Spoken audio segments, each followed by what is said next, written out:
You are currently in the defense track, and we are here to listen to Intrusion Detection Along the Kill Chain, presented by 4.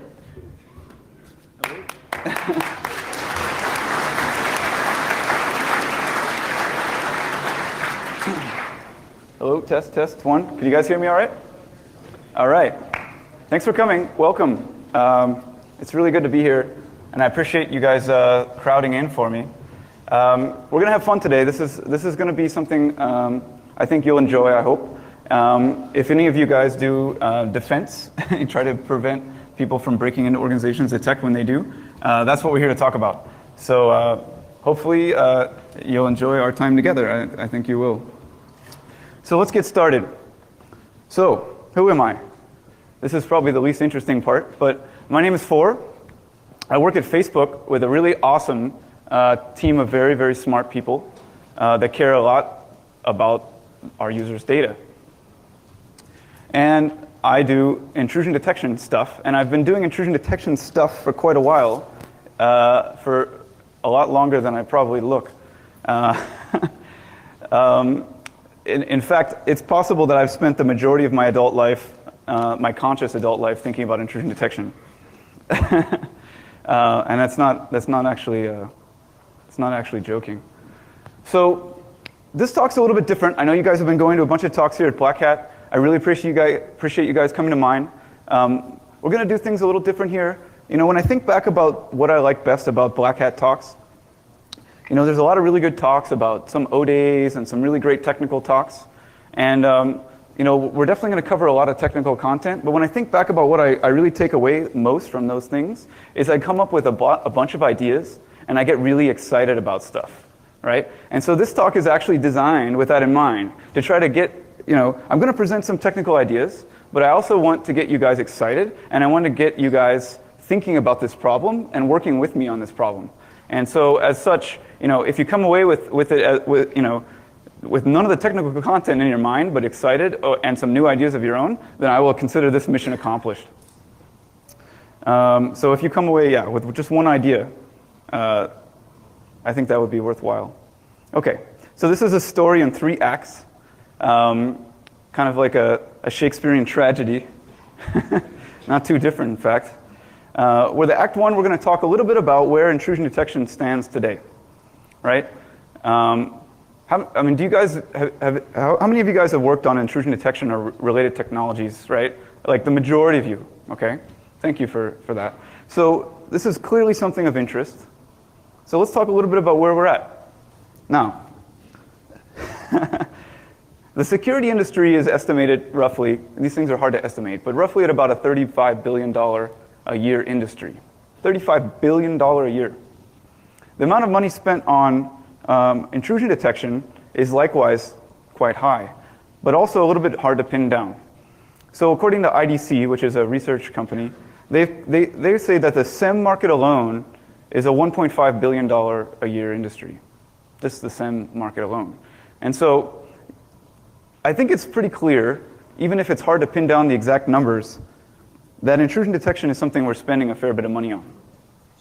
And so the natural question for all of us to ask ourselves is, how well are these systems working for us? All right, we got the shiny red box, you know, on the rack. It's like it's got not just one Ethernet, but 3 connected to it. So it's got to do something awesome, right? So let's talk a little bit about how well these systems work. So there's a couple of companies that do a really good thing for all of us. And these companies actually produce these things that are these kind of reports, these analytical reports about the state of the industry. Now, the most venerable of these is Verizon's data breach report. And this has been out for several years now. How many of you guys have heard of this report, the Verizon data breach? Oh, okay, cool. So like most everybody. Awesome. How many of you guys have actually read the report from cover to cover? Okay, cool. So the most recent Verizon report is awesome. It's got more data than ever. It covers 855 cases. It has data from not just Verizon's incident response work, which in and of itself, by the way, covers a pretty broad swath of incidents, right? But it also includes a bunch of law enforcement data. And over the years, they've actually added to that increasingly. So they've got now not just Secret Service, but they've got some foreign law enforcement agencies involved. So it's this pretty decent report that covers a lot of the bases as far as intrusions go. Now let's take a look at what they have to say about intrusion detection's efficacy. So we'll start a little slow, but just kind of go through the data.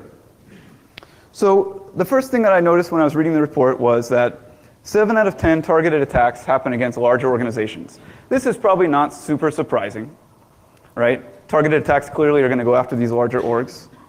Larger orgs, by the way, Verizon defines as over 1,000 employees. So, okay, that's maybe not super exciting. But the interesting thing about that is you would expect that these larger orgs would be more likely to have invested in intrusion detection systems of some kind, right? So now the data is starting to look a little bit more interesting. Half of these intrusions that these various groups looked at took months or years for them to discover. Now, I think discovery time is one proxy, maybe not the best proxy, but one proxy for the efficacy of intrusion detection systems. Months or years to discover an intrusion, right? That's kind of a long time, don't you think? Okay. What else do we have to say? Well, it took months or years to discover the intrusion, but in fact, the attackers compromised us in minutes or less, according to the report, at least 71% of the time. Okay, that's not good. This one's kind of a positive note, right? So 75% of the time, it took days or longer to exfiltrate data in larger organizations. So this is kind of cool. This is one like sort of beam of light in an otherwise dark place, right? Which is that once they compromise you, they do it pretty quickly, but then they have to rifle around in your drawers in order to figure out what they're actually getting at, what they're looking for, what accounts they want to escalate to, and what data they're actually after, right? So I'll just put this kind of as a footnote, right? But this is kind of cool. So we have days or longer of them doing all kinds of stuff in order to detect them. So when we get to the other acts of the play, we're gonna see how we might be able to take that and use that to our advantage. Okay, let's keep talking about Verizon just a little bit more. So the first thing of note is that how do these things get discovered? How do you find out about an intrusion? So this is getting to the heart of the matter, right? The very meat of the story. These intrusions get discovered most of the time by somebody else telling you at most companies, right? Half of them. Okay, that doesn't sound too bad for a larger org. I mean, half of them discovered by a third party. Well, that means, right, the other half detected by our intrusion detection appliance, right? No, actually, not so much. So a third of these detections are detected by your users saying this, right? Hey, something's weird, right? Something is up. A sysadmin noticing that there's a weird process running on their server that's not normal. Or a user that has a mouse cursor. You guys ever seen this where there's like a user and there's like a mouse cursor moving around and they're like, oh, I'm under attack. So turns out some of the time that's actually real.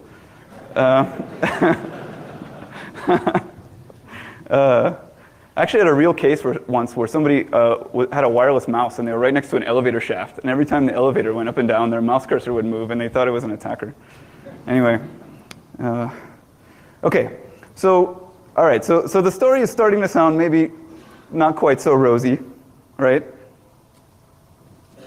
Purpose-built fraud detection systems classified by Verizon, which is a proxy for intrusion detection systems, detected 5%. 5% of the attacks that this caseload looked at. 5%. Now, how do you contrast that? How do we compare that? Well, routine log review discovered 8% of intrusions. So my shiny intrusion detection system against these targeted threats, or against all threats really, Verizon covers all threats, is worse than a bunch of people sitting in a room looking at logs, right? If like I take random samplings of you and have you look at my logs, that's better, according to the data, than an intrusion detection system?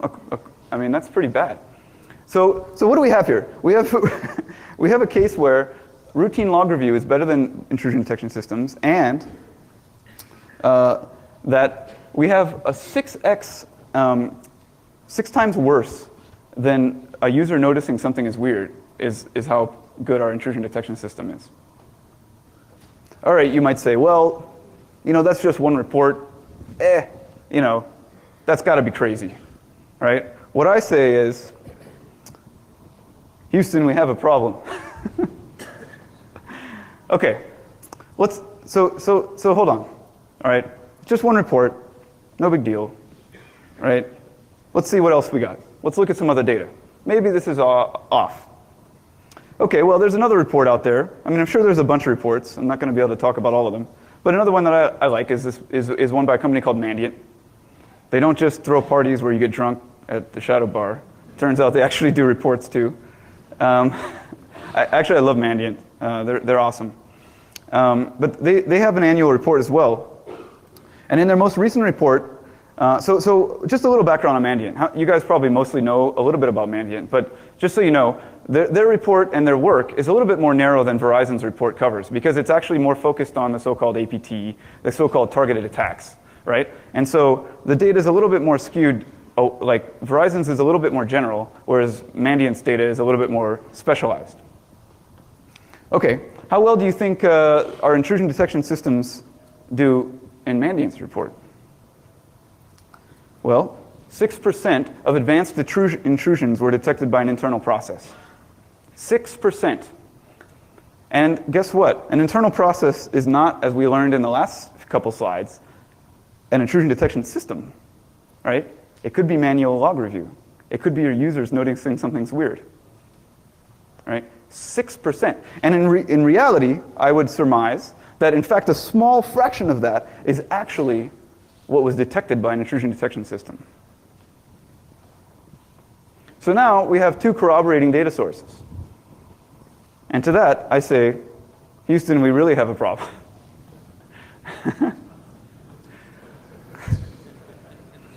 So, all right. Some people, sort of like climate change, may say, hey, you're making up numbers, or these numbers are wrong, right? But the number of you that raised your hands makes me believe that you guys agree with me, that you know what I'm talking about, that you know that these numbers aren't just fabricated numbers, that this actually aligns with our intuition. In our experience, to the extent that you have that experience, against especially advanced attacks, our intrusion detection systems are not working. They're pathetic. It's sad. And as somebody like me, who cares very deeply about intrusion detection, it's alarming, in fact, to have reached this place in the history of computer security. So alarming, in fact, that I actually quit the field of information security altogether for a brief amount of time because I was so distraught. So that's part 1, the state of where we are with intrusion detection. Now, what can we do? Well, let's start with first principles. Let's start with what intrusion detection is all about. What are we trying to accomplish with intrusion detection? Well, like all good first principles, let's start with a definition. This is my definition. I'm sure yours is probably different, but this one has served me well. The art and science of finding actionable deviations between normal behavior and attacker behavior. Fundamentally, when you think about it down to the core, what you're doing in intrusion detection is you're separating the attacker from the user. It's like a centrifuge, right? Perhaps this definition rings more true now that we're in Vegas, but this is perhaps a more concise way to digest this, right? And this definition is going to carry us forward into one of my first principles that I think you need to really internalize. And that's this. Intrusion detection events are not binary affairs. This is the single biggest mistake that pretty much everybody makes.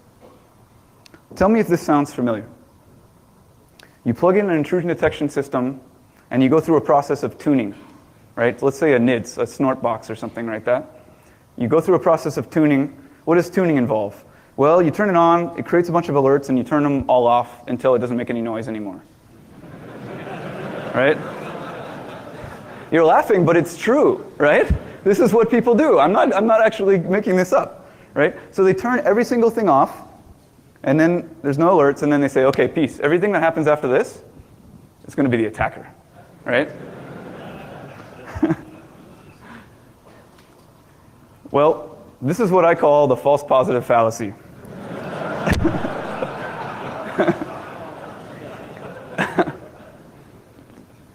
The notion that things that create spurious events are of no use, are of no value. The reality is that these noisy events that sometimes indicate false positive things and sometimes indicate attacker behavior are in fact the most important thing in our arsenal. And these are heavily underutilized. It's sad. What most people want is an event that can email them to some mailing list and page them or whatever, wake them up in the middle of the night. You're owned, right? That's what everybody wants. And so everybody diligently goes and creates a bunch of events, and they create a bunch of noise, and then they turn them off. Or once in a blue moon they alert, and then everybody freaks out. So everybody is after this mythical event that will wake you up in the middle of the night and tell you you're owned. The reality is much more subtle. Maybe there was one time in history, in computer science, in computer information security, where you could do that, where you could create an event that would email you on some mailing list and would tell you you're owned. Maybe. But that day is not now. That doesn't work against modern attackers. We need a more subtle approach. We need a way to assimilate these noisy signals into our enterprise, into our infrastructure. And I'm going to tell you how to do this. So the first thing I want you to take away from this talk is the notion that all events are welcome, that there is no such thing as a noisy event, right? And so what I'm going to do right now is go through a process where, imagine you have this landscape of events, a landscape of things that can tell you that somebody's compromising you, that there's something suspicious going on. And imagine if you have that landscape and that you want to rank those things from let's say 1 to 10, okay? So that 1 means you're owned, and 10 means nothing. And in between, from between 9 and 2, are things that have something to tell you about something suspicious going on, right? Okay, so I'm going to go through a list of what I came up with. These are some random examples. You will have your own of things that I think are representative of those levels on the noise graph, on the noise number.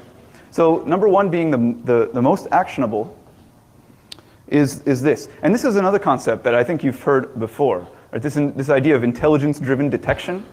Does that sound familiar? Intelligence-driven detection? Well, that's basically the concept that the better your intelligence, the more actionable your events are. So let's say, for example, you happen to know some really good friends that work at some 3-letter agency or something. I'm making this up, by the way. And they, pass you some stuff about some attacker you're worried about, some DNS names that they're using as part of their command and control infrastructure, right? Some, registry keys or something that they've seen them do in the attack.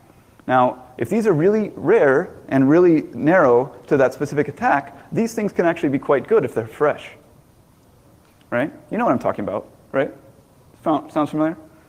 So I put this as number 1, but this is based on how good your intelligence is, right? There's plenty of open source lists of DNS names that are actually not very good at all. And so I put this as an example of one. If you have a high quality DNS name, then this may be the wake you up in the middle of the night thing. It may be. Okay. A malicious PDF was sent to a user. How would you determine that? Well, there's various ways, tools, vendor products, and so on for analyzing PDFs. And so let's say imagine you live in a certain land where you have these systems in place that can analyze these things, and you happen to see that it's a malicious PDF. So maybe this is something that's part of a phishing attack. Now here's the point that I'm trying to make. I'm not trying to get you to walk away with these examples. I'm trying to get you to understand that there's different levels of events that all have a place in the intrusion detection story. That's what I want you to take away. Okay?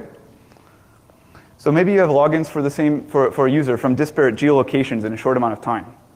Okay, maybe that's weird, right? Maybe they logged in from here and then, you know, a country thousands of miles away within 10 minutes. Okay? Now, those of you that have done stuff like that know that there are some false positives there. So it's not quite a 1. It's not quite a wake you up in the middle of the night event, right? But it is interesting. Okay? So again, intelligence-based detection. NetFlow alerts based on known bad IP addresses that you get fed from somebody that you trust that has a good quality set of data. NetFlow and network-based data is inherently, in my opinion, more noisy. Okay, so I'm going to go through these quickly. Registry modifications. So I'll make this example a few times in the talk, but you guys familiar with the run and run once keys, right? So that's like, you know, probably not even done anymore, but that was like a way that a lot of malware was, you know, maintaining persistence through reboots, you know, back in the, you know, back in 2010. So, so antivirus alerts, as you know, like antivirus has kind of slipped down the list a little bit over the years, but it still has its place. So this is a good one. Snort event for a blank user agent, right? So, you know, maybe somebody that has a blank user agent is indication of a C2. Again, this is kind of a 2010, 2011 example, but hey, what can you do?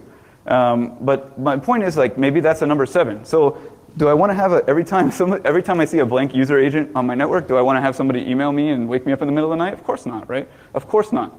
But is that something that's interesting? Is that something I can use in my intrusion program? Absolutely. All right, so successful logins for Windows RDP. You know, imagine a snort event that alerted any time it saw any kind of encrypted traffic. Okay, clearly not something you want to send an email to you every time it happens, but still has a place in the intrusion story. And then, of course, at the very bottom is this notion of raw logs. Okay? Okay, you guys still with me? I know that was a little tedious. Trying to move quickly. Okay. All right, so you say, well, okay, well, that's great for. What do you do with all these noisy events? You know? Well, guess what? You put them through the event pipeline. That's this thing that takes these noisy events, right, and turns them into something that's useful. And we're going to talk through this in a little bit of detail. You take your noisy event, then it goes into a blacklisting stage, identity translation, correlation, context gets applied, and then it gets analyzed by a human being.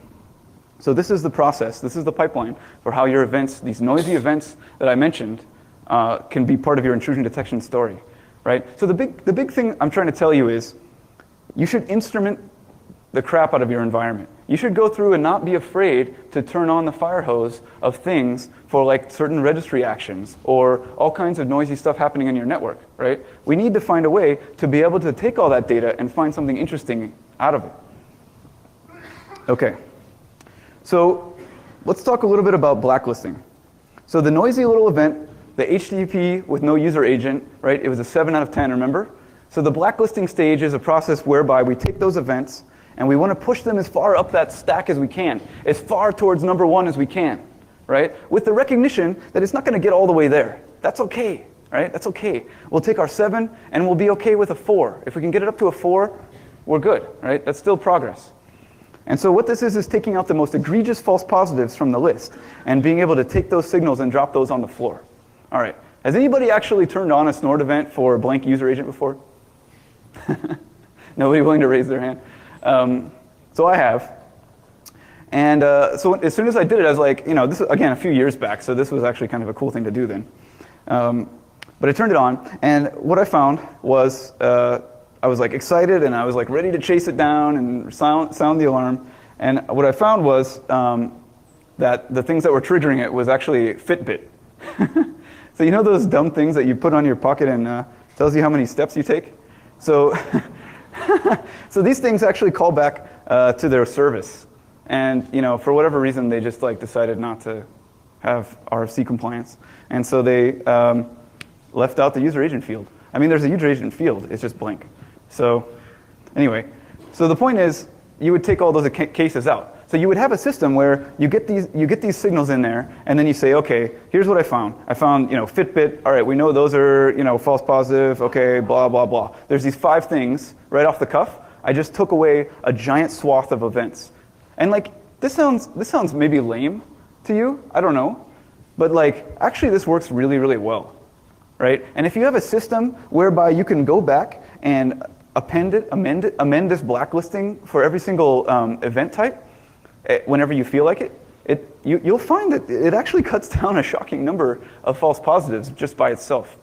Now remember, we still have these events enabled, so this is different than the snort example where you just turned on the sensor, right? Remember, and it turned off all the things that alerted. It's different than that, right? We're suppressing the things that we know are false positives, and what we're doing is we're pushing that signal up that stack. Now the next stage is identity translation. And when you think of identity translation, of course, you think of face-off.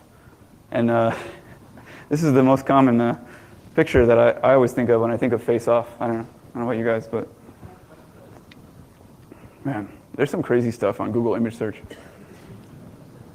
Maybe this album's awesome. I don't know. I don't know. But okay, so we've got all these signals. We've got them past the blacklisting phase, right? And now we're going to do identity translation. So we're going to take these signals, these events, these signs of suspicious activity, and we're going to try to figure out how to apply a label to them.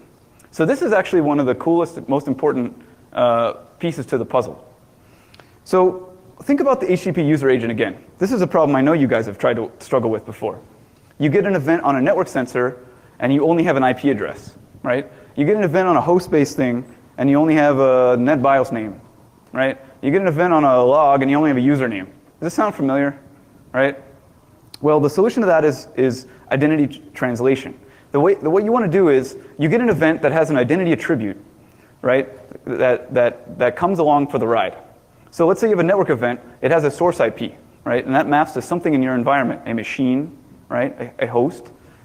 Now, if you have a reasonable handle on your machine inventory at your enterprise, what you can do is actually have a system that allows you to attach labels to this event. So you have this initial event, you've gotten all the noise taken away, and now you can say, all right, I know the source IP, I know the machine, I know what user was on that machine at that time, right? That's not that hard. And so you apply that username to that event as well. Additionally, you can apply all the users that were on that machine if it's a multi-user host. You can apply all the identity things that you can come up with. MAC address, you can apply various types of usernames if you have different usernames in your environment or something like that. So the point is that after an event exits this stage, it's going to have every single possible identity that you can think of on there that may apply to that event. This is super important as we go into the correlation stage, right? Because you're going to be able to be able to compare apples to apples. You're going to want to say, okay, I have a network event over here, I have a host-based event over here, right? But you want to be able to look at them through the same lens. We'll talk about that more in a minute, right? But it's super, super important to try to have some system that can apply these tags to these events. Does this make sense? Are you guys with me? Hello? Okay. I think you're lost in this picture of Bow Wow. Okay, so where are we? We're winding our little way through the picture. We've gotten the false positives out of the way. We've gotten all these events now that have been pushed up the stack. Maybe we have a bunch of 5 events, a bunch of 2 events, a bunch of 4 events, and all these things are tagged with all the identities that we can come up with, right? The usernames, the whatever. Now, what do you do with that? What do you do with that shit? How do you turn it into something useful? Well, I'm going to offer you some ideas. So this is classically known as correlation in the industry, although I try to shy away from using these sort of industry terms because they're kind of loaded. Because everybody thinks of correlation and they're like, well, that doesn't really work. Well, it's because you're doing it wrong. So, okay, so what is correlation trying to do? So it's trying to take all these low-cost, so we went around, we instrumented everything we could in our environment, right? We came up with every single noisy, crappy thing we could come up with, and we sort of attached a meter to it. We created these events, right? So correlation is the process of taking these low events and sticking them together, and then trying to surface higher quality events, okay? Make sense? So how do we do that? I'm going to introduce this concept of the attack plane. Hopefully it doesn't look like this. This is the idea of having a lens. When I say plane, by the way, I mean like a geometric plane, not like this thing. What I mean is basically like a dimensional space by which you can stack these events on. Then you can attach these events to. Right? The plane is sort of the surface upon which you take all these noisy events and put them together, sort of like Legos. Right? So let's look at kind of a simple example, if you will, a kind of a trivial example of an attack plane. So this example is, the attack plane is simply a host, right? This is actually a fairly classic type of correlation. This is host-based correlation. So this is the idea of taking all these noisy events, right, and stacking them on a host lens, right? A host plane. So a host is what? An IP address in this case. And so you take every event that happens to have an IP address assigned to it, or attached to it, right? And you put them together. And so what does this tell you? This tells you that this machine happened to have not just one thing that was going on that was suspicious, but actually 4 things in this example, right? IP address 1.2.3.4. And if we look at the next page here, this is a way, you can see you could group, 1.2.3.4's events together. You group 4.3.2.1's events together. Okay, this is not intended to be rocket science. This is actually very classic vanilla correlation. But it's my example, my illustration of what an attack plane is. It's a lens upon which to put your events. Does that make sense to people? Are you guys still with me? Yeah? Okay. Right? Not, like I said, rocket science. Now, let's see if we can come up with some more advanced types of attack planes. Right? And I bet we can. So I'll have to introduce a couple of concepts before we get there. One of them is known as the kill chain. So I predict this is going to be one of the hottest trends in computer security, or at least intrusion detection, this notion of the kill chain. This is a cool concept. So this is something started by the US military, I believe, or at least a military. I think it was US military. And it was basically this concept of there's these various stages to an attack.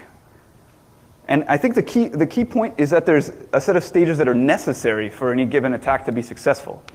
So the military example, and if there's military people in the room, like I'm not a military person, so forgive probably my poor analogies, but in a military context, the way it works is, the soldier has the eyes on the target, they radio to HQ, the HQ has to confirm, that they can pull the trigger, and then the trigger can be pulled, right? And the point is that there's a series of stages that are necessarily the case. And so the US military has actually done some work on 2 sides of this. One, how to accelerate the chain. So in other words, how to make this whole process faster so that you can kill people more efficiently, right? And then the other side of the fence is they say, we recognize that our attackers are actually going to be going through this process, that they're going to necessarily have these stages in their attack. And as such, perhaps there's a way we can disrupt them at various stages in the attack once we understand that they necessarily have to go through these stages. Now, some really smart guys took this concept from the US military, the guys were at Lockheed, and it's Hutchins, Cloppert, and Amin. If you guys are here, talk to you guys after. But they took that and brought it into the information security domain, right? So the idea is that an information security attacker has to go through a series of stages in order to attack a target. And the cool thing about this is that this is much more stable than the given 0 days that you'll hear about Black Hat, right? You'll hear about a bunch of 0 days, and those are real, and those are great talks. But the point of this is that the kill chain, the stages an attacker has to go through, are actually more stable. And so if there's a way we can use that in our intrusion detection lifecycle, that we may have a chance of detecting these things. So let's go through, this is my paraphrased version of the Cloppert, Amin, and Hutchins paper. I've changed this fairly significantly, actually, from their version. The reason I did this is because I wanted to try to expand upon the stages that are involved in the internal part of your organization, right? I wanted to kind of zoom in, if you will, on the parts where they're they're actually attacking you, right? To try to illustrate the chances we might have for doing intrusion detection. Okay, so I'll go through the stages real quick. You can come up with your own stages, like whatever, right? It doesn't really matter. But okay, so recon is the initial stage where the attacker is setting up their infrastructure, right? They're doing some passive reconnaissance against your organization. They're setting up their command and control infrastructure, right? Sound familiar?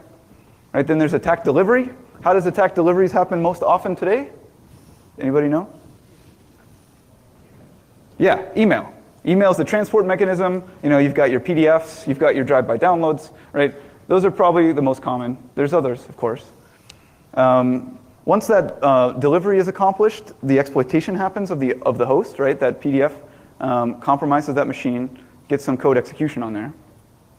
After that, there's a command and control part where that machine might download additional software for its beaconing and whatnot, and try to make some HTTP requests or something like that. This is all pretty vanilla stuff.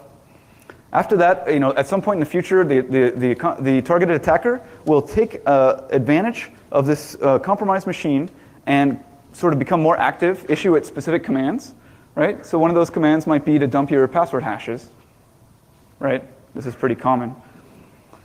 Internal recon. So once they've gotten your machine compromised, they're actually doing interactive command line stuff on that machine. They'll start looking around for, and this is the part, remember I said 71% of attacks or whatever it was takes days or longer, right? This is the part where they're doing internal recon. They're looking at your documents. They're looking at your wikis or whatever you have internally and trying to figure out who's got the passwords to the place that they want to get and how do your systems work. After they figure that out, they do this lateral movement. And this isn't a strictly linear graph, it's important to note. There may be circular kind of things, like they do some lateral movement, and they do some more reconnaissance, right? So, but the point is that these are general stages, I think. So then they become different users and so on. Then they establish persistence, usually at some point along the chain. Maybe not at this point, maybe a little earlier. And then they stage the data that they're looking for, assuming that they're actually taking data out, and they exfiltrate the data. Does this sound familiar? Right? Does this ring a bell? Okay. So the point I'm trying to make is, right, like if you're going around and you're trying to like detect some 0-day on your network, I mean, that's cool, but like the reality is that your attackers are actually going through this strict series of patterns. And so perhaps there's a way we can leverage this in order to do intrusion detection. What do you guys think? Maybe? Okay, so let's see. So you guys cool with the kill chain? Yeah? All right. So remember our concept of attack planes just a minute ago, where we were grouping things by IP address? Yeah? So let's go back to that for a minute, right? And let's group things by a different notion. Let's group things by the kill chain. Let's use a kill chain as our attack plane. Okay? So what we have here are 3 different events. The color coding is kind of supposed to represent how noisy they are, right? The point is that any one of these events by itself would never be enough to wake you up in the middle of the night. Okay? So this is just a new way of doing correlation. So we've got all these events, they've come in. One is the command and control. So let's just take for a stupid example, the command and control is our blank user agent. That's the way we've detected command and control is happening. So when you detect that, at the instrumentation time, you've applied the notion that it's a command and control part of the chain to the event. So the event has the fact that it's possibly part of a C2. It's got a certain value for how noisy it is. It's got all these different attributes of what identity it's got, right? So you've got an IP address that comes off your network sensor, but you've done the identity translation, and so you've been able to figure out that it's UID Bob that was actually on that machine at that time. Probably it has a bunch of identities, but that's one of them. And so the one common denominator of all these events, I like common denominators as user IDs. You can choose whatever you like. But when you do your identity translation, if you choose a common denominator of Bob, then that allows you to, of user ID, then that allows you to see these events kind of together. Okay, so we've got the internal reconnaissance is what IR stands for. So that's them rifling through your documents, internal documents. So maybe you have a system that detects an egregious number of accesses to internal documents. Maybe that'd be something useful. Again, egregious accesses to internal documents is not something you want to be woken up in the night for, right? So it's kind of a lower confidence thing. Okay, and then the other example is exploitation. That's what E is for. And that, my trivial example of that is the registry run key change, right? I mean, these are dumb examples. You can come up with much more sophisticated examples, probably from listening to other talks here. So then you would group all these together, and you would create a correlated event. And so the point is that you can actually use the kill chain, which is far more stable, to kind of come up with a better correlation model. And in fact, you guys are probably got a million ideas on this subject too. Can you guys come up with another way of thinking about these noisy events in context, another way of correlating these events? Probably. And I think the most powerful intrusion detection system will be one that actually uses multiple correlation models to group these events. Okay, so recall we're kind of winding our way through our event pipeline. We've decided that we love these noisy events that we previously, 40 minutes ago, you hated, right?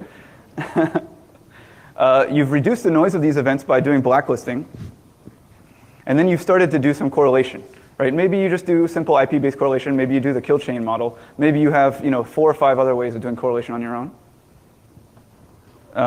So the next stage in the pipeline is called context, or out of context. Anybody know what this is from? Yeah, nice.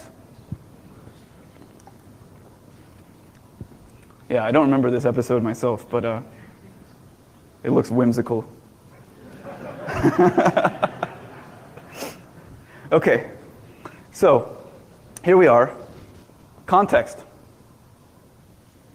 So at the context stage, presumably, we've done correlation, and we've pushed our events up. So we've done the blacklisting, we've pushed our events up the stack, we've put those events that are pushed up the stack together, and then we've popped them out the other side, right? And now we have these events that hopefully somebody wants to look at, right? So what do we do with those events? Do we just show them at somebody? Well, I think we can do better than that, right? And this is where the concept of situational awareness comes in. You guys ever heard of that? Another military concept, actually, right? Turns out they've been thinking about this stuff a little longer than we have. So the idea of context is that there's a bunch of stuff in your environment that's actually useful, that most people that do intrusion detection aren't using. And I think this is a big mistake. You see, your systems that do intrusion detection aren't just for pumping out events. They can actually be used to add context to events that something else created. This is actually a really powerful concept. So let's say you've done your correlation, you found a possible kill chain, right? And you have these 3 events, right? One's a network event, one's a host event, and so on, right? And you want to shove that into some analyst's face and say, hey, check this out, like this looks crazy. And so if you could pre-populate that event with a bunch of information about stuff in your environment, that might be kind of cool. So one example is, maybe there's some relevant logs. Maybe you could actually get the list of processes running on the machine itself at the time of the supposed compromise, right? There's a bunch of this data that actually exists in your organization that nobody really knows how to include in the intrusion detection story. But it turns out it's actually super valuable when you're applying context, when you're actually analyzing the event. And the goal here, by the way, is to reduce the amount of time that someone has to screw around looking at these events, right? So that they can look at more in a day. And so these various systems, like a network forensics system, for example, may be able to bring to bear some network data on that event that actually never alerted on it in the first place. Right? Think about your company where you work. Think about all the different stuff you've bought, and you probably have a bunch, right? And think about the fact that most people are probably just having those things send them emails or send them alerts, right? But you can actually use the APIs of those systems to get at more data to surface when it's time to look at an event. So I think that's another important point, this idea of context. Okay, so I want to talk a few final thoughts here. So one of the things that's interesting is, I think they dropped this slogan some time ago, but Black Hat's slogan used to be digital self-defense. Does that sound familiar? I don't know even know if they have a slogan anymore. But I go to Black Hat, I love Black Hat, I go to all these talks, right? And they're all about breaking shit, right? And I mean, Black Hat, it's an offensive conference, I get it, right? But I talked to the organizers when I submitted my talk, and they told me that nobody actually submits defense talks. Like, and maybe that's why I'm here today, and the only reason, right? But nobody actually submits defense talks, like, except for vendors. Vendors do, of course, but that's got its own issues. But like, given how dire the situation is in intrusion detection, like, why the hell aren't people like you working on this? Why the hell aren't smart people like yourself helping with this problem, right? Like, and maybe you are, and maybe those people that are just doing this stuff are like doing it in a silo, and there's some people doing some awesome shit in the silos. I happen to know that some people are. But I want to talk to you, because just like there's been kind of a thawing in recent years of talking about data breaches, I'd like to see a little more thawing of talking about intrusion detection, because we're so fucked, right? And like, I mean, there's some people that are doing really good work. I know some of you are, right? But in general, as a society, we're pretty well fucked against attackers, against modern attackers.